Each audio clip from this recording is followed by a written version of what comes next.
আসসালামু আলাইকুম বন্ধুরা, আমি আজকে আপনাদের মাঝে ফিরে এসেছি নতুন একটা রেসিপি নিয়ে। সেটা হচ্ছে পাবদা মাছের ঝোল। আমি আজকে দেখাবো কিভাবে পাবদা মাছ খুব সহজেই রান্না করা যায়, আর খেতে এত মজা যা না খেলে আপনারা বুঝতে পারবেন না। প্রথমে আমি চুলায় কড়াইটা গরম করে নিয়েছি, তার মধ্যে আমি পেঁয়াজ মরিচ ঢেলে দিয়েছি। এখন আমি তেল দিয়ে দিব। তেল দিয়ে আমি ভাজার জন্য কিছুক্ষণ নেড়ে চেড়ে দিব, তারপর কিছুক্ষণ অপেক্ষা করব। আর আরেকটা কথা হচ্ছে যে সবসময় আপনারা যদি বাগারের ভেতর মানে পেঁয়াজ মরিচের ভেতর যদি সামান্য পরিমাণে লবণ দিয়ে দেন, তাহলে পেঁয়াজ মরিচটা তাড়াতাড়ি ভাজা হয়ে যায়। আর আমি এখানে যে মাছগুলোকে পরিষ্কার করে নিয়েছি, পাবদা মাছ, মাঝারি সাইজে যে পাবদা মাছটা পরিষ্কার করে নিয়েছি।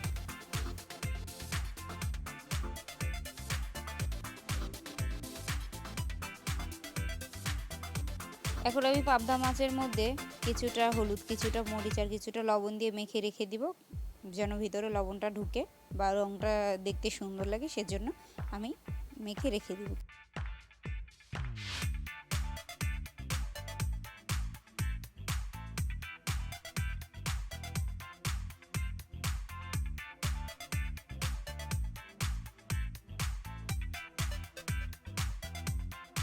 দেখেন আমি এখানে কিছুটা লবণ দিয়ে দেবো, কারণ যেন তাড়াতাড়ি পেঁয়াজটা ভাজা হয়ে যায়, সেই জন্য আমি কিছুটা লবণ দিয়ে দেবো।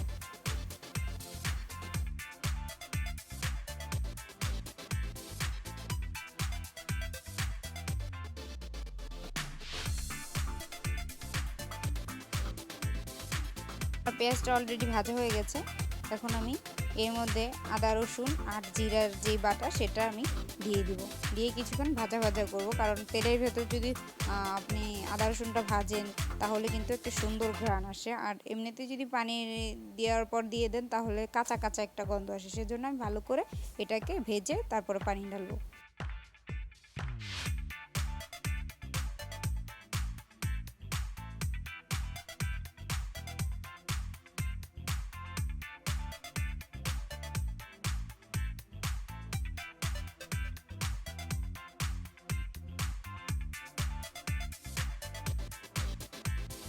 আমার আদা রসুনটা ভাজা শেষ হয়ে গেছে তেলের উপর। এখন আমি পানি ঢেলে দিচ্ছি। পানি ঢেলে আমি এর মধ্যে মরিচ হলুদ দিয়ে নিব। হলুদ দিয়ে আমি কষানোর জন্য অপেক্ষা করব, যতক্ষণ পর্যন্ত উপরে তেলটা না ছেড়ে দেয় ততক্ষণ পর্যন্ত আমি এটাকে কষাবো।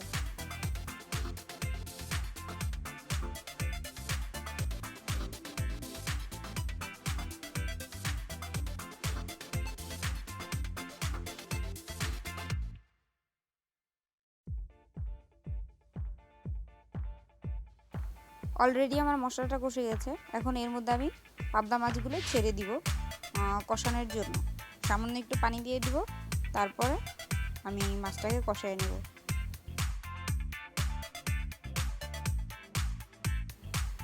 আমার মাছটাও কষানো হয়ে গেছে। এখন আমি এটার মধ্যে কিছুটা পানি দিয়ে দিব আর টমাটো দিয়ে দিব। এর মধ্যে আমি টমাটো দিয়ে দেবো। আর যে টমাটোটা আমি দেবো সেটা হচ্ছে আমার নর্মালে কোনো টমাটো ছিল না, আমি মানে আমার ফ্রিজের ডিপে সংগ্রহ করে রেখেছিলাম। টমাটোগুলো সংগ্রহ করে রেখেছিলাম, সেগুলো আমি এখানে দিয়ে দেবো। ওপরের চুলকাটা আমি ফেলে দিয়েছি, কারণ ওপরে যে ভিজানোর পর চুলকাটা উঠে যায় সেটা আমি ফেলে দিয়েছি। এমনিতেও চুলকাটা ফেলে দেওয়া লাগে, সেজন্য আমি আগেই ফেলে দিয়েছি। দেখেন পানি যেহেতু ছেড়ে দিয়েছে সেজন্য এটা তুল তুল করতেছে। ডিপ থেকে নামিয়েছি তো, সেজন্য আমি এখানে 3টা টমাটো দিয়েছি। আপনারা চাইলে বেশিও দিতে পারেন। এখন আমি ঢাকনা দিয়ে ঢেকে দেব।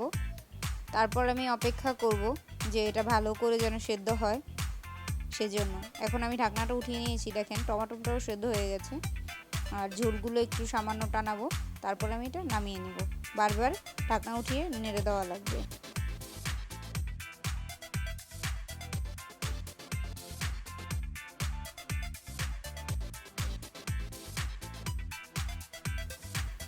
এখন আমার রেসিপিটা হয়ে গেছে।